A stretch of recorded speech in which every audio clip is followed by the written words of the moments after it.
안녕하세요. 모닝쇼 김은별입니다.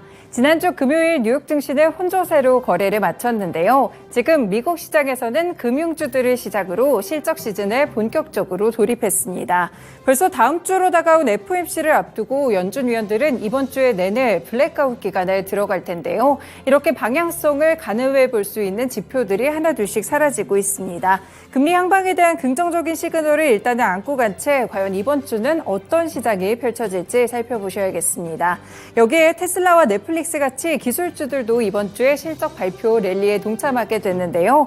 기술주들의 향방을 가를 한 주가 될 텐데 모닝쇼 주말간에 있었던 소식들 살펴보시면서 오늘도 출발하겠습니다. 네, 첫 번째 소식입니다. 일단 금리 인상과 중소지역은행들의 위기가 있었는데 미국 월가의 대형은행들은 상당히 좋은 실적을 냈습니다. 먼저 JP 모건 체이스의 실적이 지난주에 발표가 됐는데요. 올해 2분기 기준으로 순이익은 144억 7천만 달러로 전년 동기보다 67% 급증했다고 밝혔습니다. 주당 순이익은 4.75달러를 기록하게 되면서 애널리스트 전망치가 3.95달러였기 때문에 이를 훌쩍 뛰어넘는 실적을 기록했는데요. 매출 역시나 같은 기간 34% 증가하면서 시장의 전망치를 상회했습니다.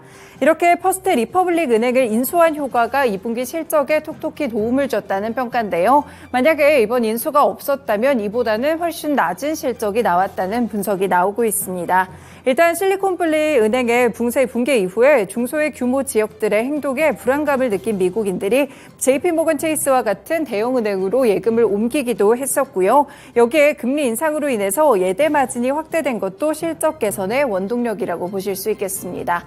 네, JP모건의 CEO 제이미 다이먼 CEO 역시나 2분기 실적 보고서를 통해서 미국 경제의 힘은 여전히 강하고 버티고 있다라는 멘트를 남기기도 했는데요. 그러면서 소비자들의 대차 대조표는 여전히 건전하고 조금 느려지기는 했지만 소비자들의 지출 역시도 계속해서 나오고 있다라는 평가를 보였습니다.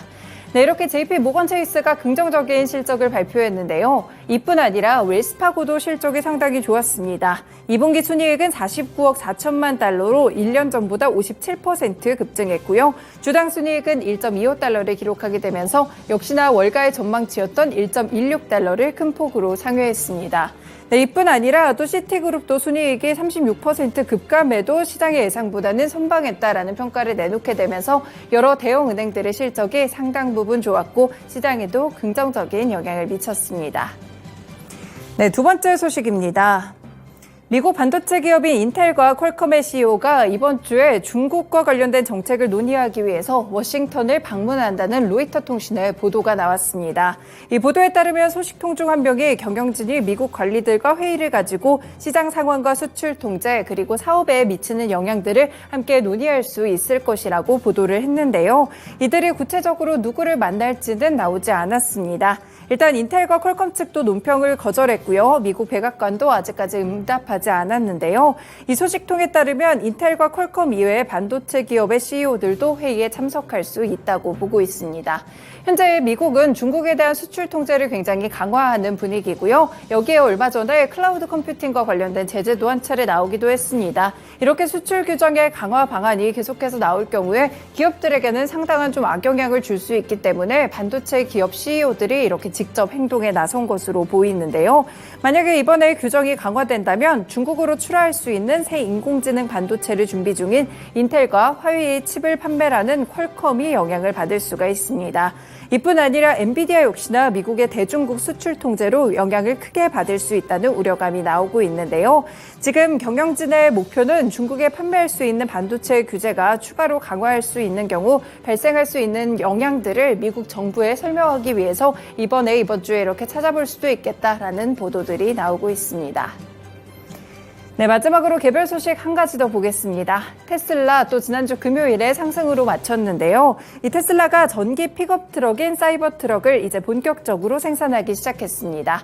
트위터 측에 따르면 이 기가팩토리 텍사스에서 첫 번째 사이버 트럭이 만들어졌다라고 밝혔는데요. 그러면서 완성된 사이버 트럭 한 대를 두고 이렇게 여러 공장 사람들이 사진을 찍은 그런 모습까지도 함께 나왔습니다. 이 테슬라의 이 트위터 게시물 아래에는 사이버 트럭을 주문했음을 보여주는 웹페이지의 인증사진과 곧 받을 수 있다며 기대감을 표시하는 댓글들이 많았는데요.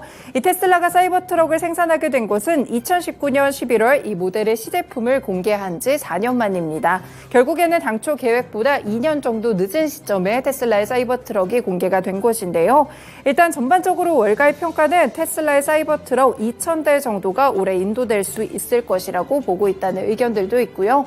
이렇게 테슬라 측에서 사이버트럭을 내놓게 되면서 기존에 있었던 포드 자동차의 베스트셀러 모델 F150 전기차와 GM의 GMC 허머 EV 또는 리비안의 R1T 같이 전기 픽업 트럭들과 함께 경쟁을 하게 됐습니다. 네, 이렇게 있었던 소식들 또 3가지 함께 전해드렸습니다. 모닝쇼 본격적으로 출발합니다.